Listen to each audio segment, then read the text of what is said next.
change any of the practices that your national security officials used after a reporter was inadvertently added to a group chat about attacks on Yemen?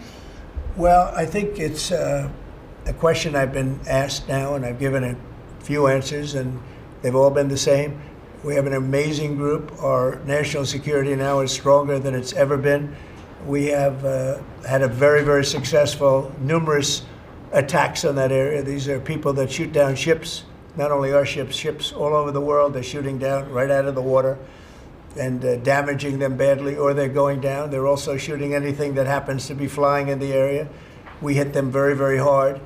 There was no classified information, as I understand it.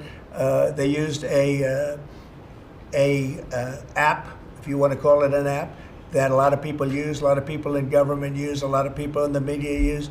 And I think I'll ask Mike. Mike is here. Do you want to respond to that, please? Yes, Mr. President. You asked about lessons. I think there's a lot of journalists in this city who have made big names for themselves, making up lies about this president, whether it's the Russia hoax or making up lies about Gold Star families. And this one in particular, I've never met, don't know, never communicated with, and we are looking into and reviewing how the heck he got into this room. But I'll tell you what, the world owes President Trump a favor.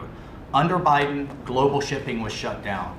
Pinprick attacks, months between them, our destroyers being fired upon dozens of times. President Trump took decisive action with his national security team, took out the head missileer, knocked out missiles, knocked out headquarters, knocked out communication sites. And for once, as we hear, as you all hear from every one of our allies, thank God for American leadership again. Thank God for American strength. You're welcome, world.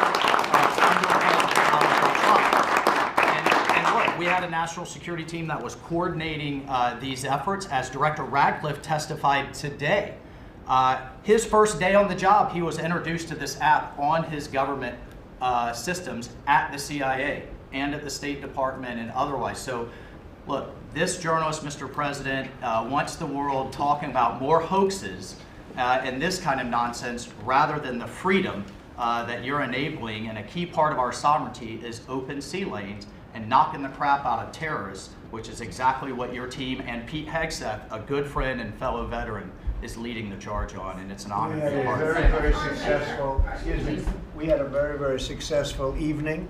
And we've had numerous successful evenings and days in that area. The Houthis are absolutely on the run. The worst of them has been killed. This should have been done a long time ago by Biden, but Biden was an incompetent president. He couldn't do anything. He didn't know where he was going. He had no clue. This guy had no clue. This should have been done a long time ago. As they shoot missiles at ships, randomly shoot missiles at ships. And they make their own missiles. You know, this is not an incompetent group of people. They make their own missiles. They get the missiles also from Iran. It's an offshoot of Iran, another offshoot. You have Hamas, you have Hezbollah, you have the Houthis. You got a lot of stuff going on with Iran. And we sent a letter to Iran. You're going to have to be speaking to us one way or the other pretty soon because we can't let this happen. But that's an app that a lot of people use. And somebody got on. I mean, happened to know the guy's a total sleazebag. The Atlantic is a failed magazine. Does very, very poorly. Nobody gives a damn about it. This gives it a little bit of a shot. And I will tell you this: that they've made up more stories, and they're just a failing magazine. The public understands that. He's a very good man. That man is a very good man right there that you criticize so strongly. He's a very good man. And he will continue to do a good job. In addition to him, we had very good people in that meeting, and those people have done a very, very effective job, and you're going to see it. And it goes on, by the way. It's going to go on. And I think the Houthis wish that it didn't happen, but that's what it's all about. We have to create a safe country, a safe world, and that's what we're doing. Do you think national security was put at risk, Mr. President, of senior officials using Signal Do I moving plan to forward? ban who? The use of Signal to communicate from senior officials, Well, especially when it comes to I don't know anything about Signal. I wasn't involved in this, but I just heard about it. And I hear it's used by a lot of groups. It's used by the media a lot.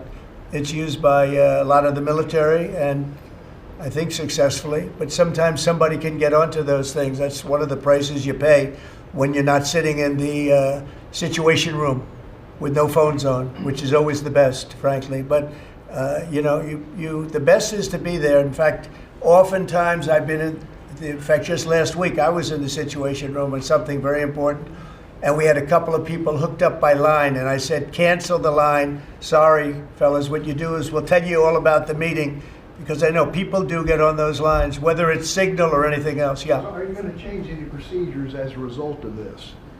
Well, I mean, look, we look at everything, and they've made a big deal out of this because we've had 2 perfect months. We are bringing in business. We have another one announced tomorrow, a big one, very big. Like in the history of our country, nobody's ever seen anything like it. And I think probably a lot of people are saying they started by saying it was the greatest first month that a president has ever had, and I think that's true. And now they say it's the best second month, and they had to find something. And this certainly will look at this, but the main thing was nothing happened. The attack was totally successful. It was, I guess, from what I understand, took place during, and it wasn't classified information. So this was not classified. Now, if it's classified information, it's probably a little bit different. But I always say you have to learn from every experience. I think it was very unfair the way they attacked Michael. He's a good person. The person that was on just happens to be a sleazebag, so maybe that's just coincidence. I don't know. But you are going to conduct Would an it be investigation. a problem if Mr. the President? Atlantic released all the text messages if they're not classified? Well, I don't know. I'd have to ask the military about that because maybe you wouldn't want that. I don't know. I will say this: that from what I heard, the man that we're talking about, who's not somebody that I don't think most people have ever heard of, he left. He found it very boring, and he left early. He got off the line very early. So I can't speak to it other than that. So he's made up a lot of stories, and I think he's basically bad for the country. But it's a failing venture, very failing venture. They're very upset. And a thing like this is publicity for them. But I don't think we should allow people that are very good, like that man sitting right at the end of the table who's done a great job. We shouldn't allow them to be hurt by it. Mr. President, can I follow up on that? Yeah, go ahead. Are you saying you're okay with the continued use of Signal by administration officials? No, that's not what I said. I said we'll look into it, but everybody else seems to be using it. It seems to be the #1 used device or app, whatever you want to call it, and we will certainly look. If it was up to me, everybody would be sitting in a room together. The room would have solid lead walls and a lead ceiling and a lead floor. But, life doesn't always let you do that. In the meantime, the attack itself that we were talking about and discussing has been an unbelievable success. But you will Mr. conduct an investigation, is what you're saying into this. We'll look into it, sure. Mr. President, I would look into it, sure. I want to look Is that into the FBI or anything who like is that. I would ask them. It's not really an FBI thing. It's really something having to do with security. Security, like, will somebody be able to break in? Are people able to break into conversations? And if that's true, we're going to have to find some other form of device. And I think that's something that we may have to do. Some people like Signal very much. Other people probably don't.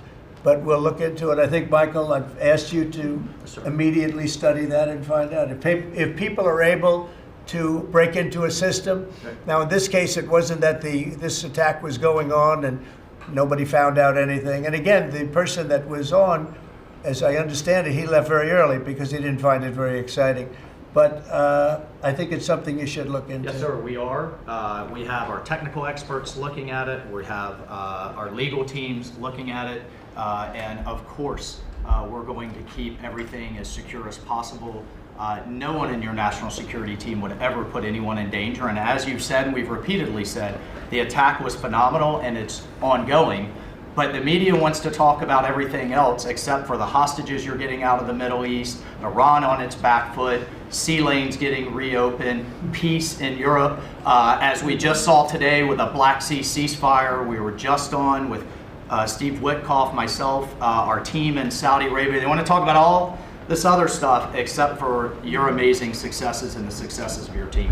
One of the other things, and sometimes you have to move very quickly, and there are other devices that are very good, but they are very, very cumbersome, and you're not able to use them, and from a practical standpoint. So all we can do is find out the best we have with modern technology. They'll probably get better over the years.